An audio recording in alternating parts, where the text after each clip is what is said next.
Hi hello నమస్తే welcome to Telugu ప్రభ. నేను మీ journalist Shivajyothi. ఈ రోజు మనం తెలుగు ప్రభ న్యూస్ పేపర్ లోని ముఖ్యాంశాలు చూద్దాం. దేశంలోని 5 రాష్ట్రాలకు కూడా రీసెంట్ గానే ఎలక్షన్స్ జరిగాయి. ఈ ఎలక్షన్స్ ఫలితాలు మే 4న విడుదల చేశారు. ఈ నేపథ్యంలో చూసుకుంటే అస్సాం, వెస్ట్ బెంగాల్, కేరళ, తమిళనాడు, పుదుచ్చేరి యూనియన్ టెరిటరీకి కూడా ఎలక్షన్స్ జరిగాయి. ఈ నేపథ్యంలో ఈ ఫలితాలన్నీ కూడా మే 4న విడుదలయ్యాయి. ఇక్కడ చూసుకుంటే తమిళనాడులో విజయ్ దళపతి మంచి మెజార్టీతో విన్ అయ్యారు. ఇక్కడ చూసుకుంటే విజయకేతనం, వికసించిన కమలం. బెంగాల్ బీజేపీదే ఓటమి పాలైన మమతా బెనర్జీ. ఇంతవరకు వెస్ట్ బెంగాల్ సీఎం గా ఉన్న మమతా బెనర్జీ ఓడిపోయినట్టు తెలుస్తుంది. సో తమిళనాడు దళపతిదే, స్టాలిన్ ఇంటికి వెళ్లారు. సో కేరళను దక్కించుకున్న యూడిఎఫ్, పుదుచ్చేరిని గెలుచుకున్న రంగస్వామి. అస్సాంలో మరోసారి విశ్వశర్మ కాషాయ కేతనం.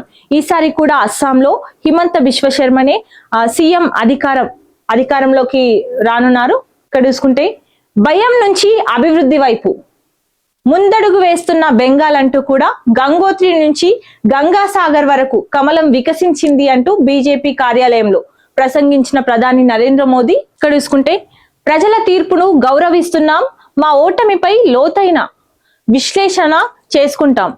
దశాబ్ద కాలంగా కేరళ ప్రజలు మమ్మల్ని ఆదరించారు, ఎక్కడ తప్పు జరిగిందో తెలుసుకొని సరిదిద్దుకుంటామంటూ కూడా మాజీ సీఎం కేరళ ముఖ్యమంత్రి పినరాయి విజయన్ తెలిపారు. ఇక్కడ చూసుకుంటే నా రాజకీయ జీవితంలో నేను ఎన్నో విజయాలను చూశాను, ఎన్నో ఓటములను కూడా ఎదుర్కొన్నాను. నాకు ఆశయాలు, సిద్ధాంతాలే ముఖ్యం, గెలుపోటములు మాత్రమే కాదు. ద్రవిడ మున్నేట్ర కజగం రాజకీయ ప్రయాణం ఏమాత్రం అలసట లేకుండా కొనసాగుతుంది. ఇప్పటి వరకు ప్రజల కోసం అద్భుతమైన పాలన పక్షంగా పనిచేసిన డిఎంకే ఇకపై బాధ్యతాయుతమైన ప్రతిపక్షంగా పనిచేస్తుంది అంటూ కూడా తమిళనాడు మాజీ ముఖ్యమంత్రి స్టాలిన్ తెలిపారు. బీజేపీది అనైతిక విజయం, కేంద్ర ఎన్నికల సంఘం బీజేపీ కమిషన్ల వ్యవహరించింది అంటూ బీజేపీ 100కు పైగా సీట్లను గెలుచుకోవడం కాదు, లూటీ చేసింది. నేను చేసిన ఫిర్యాదులను అధికారులు పట్టించుకోలేదు. కేంద్ర దళాలు, ప్రధాని, హోంమంత్రుల అండతో ఆ పార్టీ అనైతిక విజయం సాధించింది అంటూ కూడా వెస్ట్ బెంగాల్ సీఎం మమతా బెనర్జీ వ్యాఖ్యానించారు. ఇక్కడ చూసుకుంటే ఫలించిన రేవంత్ వ్యూహం, కేరళలో పనిచేసిన తెలంగాణ ఫార్ములా హస్తం ఖాతాలో చేరిన మరో రాష్ట్రం. జాతీయ స్థాయిలో రేవంత్ ఇమేజ్ బలోపేతం. ఇక్కడ చూసుకుంటే విద్యుత్ కొనుగోలులో అవినీతిపై సిబిఐ విచారణ, కమిషన్ నివేదిక ఆధారంగా కేసు బదిలీ. ఈ నెల 26లోగా భూ విలువల క్రమబద్ధీకరణ. హిల్ట్ దరఖాస్తుదారులకు పాత ధరలే వర్తింపు. అకాల వర్షాలతో నష్టపోయిన రైతులను ఆదుకుంటామంటూ కూడా మంత్రి పొంగులేటి శ్రీనివాసరెడ్డి తెలిపారు. 66.50 కోట్లతో సోలార్ ప్రాజెక్ట్ కు గ్రీన్ సిగ్నల్ ఇస్తున్నట్టు కూడా ఇక్కడ మంత్రి స్పష్టం చేశారు. అజీజ్ నగర్ కూరగాయల మార్కెట్ కు 42 ఎకరాలు కేటాయిస్తున్నట్టు కూడా తెలుస్తుంది. పాలరంగ అభివృద్ధిలో కీలక ఎంఓయూకు ఆమోదం కూడా లభించింది. కేబినెట్ వివరాలను వెల్లడించిన మంత్రి పొంగులేటి శ్రీనివాసరెడ్డి.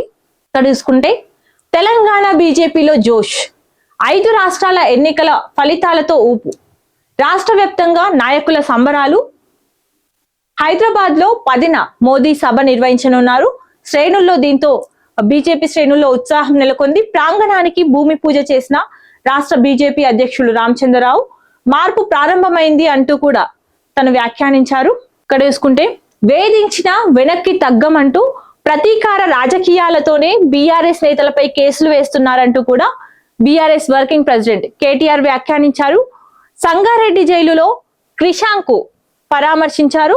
హైదరాబాద్ ను సీఎం రేవంత్ రెడ్డి దోచుకుంటే మంత్రులు దండుపాల్యం ముఠాలా వ్యవహరిస్తున్నారంటూ కూడా తను వ్యాఖ్యానించారు. నష్టం జరిగితే మళ్ళీ న్యాయస్థానానికి, ప్రభుత్వంపై నమ్మకంతోనే ఆనాడు డబ్బులిచ్చాం, దానికి పరిహారం చెల్లించాల్సిందే, లేకుంటే భూములు ఇవ్వం స్పష్టం చేసిన జర్నలిస్టులు, ప్రజాప్రతినిధులు, బ్యూరోక్రాట్లు. క్యూరేటివ్ పిటిషన్ దిశగా ప్రజాప్రతినిధులు, అధికారులు. ఇక్కడ చూసుకుంటే కృష్ణా జలాల సాధనకు కవిత శ్రీకారం చుట్టింది. ఈ నెల 8న పాలమూరు రంగారెడ్డి ప్రాజెక్టుకు సాధన సభ నిర్వహించనున్నట్టు కూడా తెలుస్తుంది. ఇక్కడ రన్నింగ్ కామెంటరీ చూసుకుంటే తమిళనాట మోగింది విజయదుందుబి, కొత్తదనానికి తమిళులు తయారు కబీబీ. పశ్చిమ బెంగాల్లో కమల వికాసం తప్పలేదు కదా మమత విలాపం. సో ఇవ్వండి ఈరోజు తెలుగు ప్రభ న్యూస్ పేపర్ లోని ముఖ్యాంశాలు. మరిన్ని అప్డేట్స్ కోసం చూస్తూనే ఉండండి తెలుగు ప్రభ.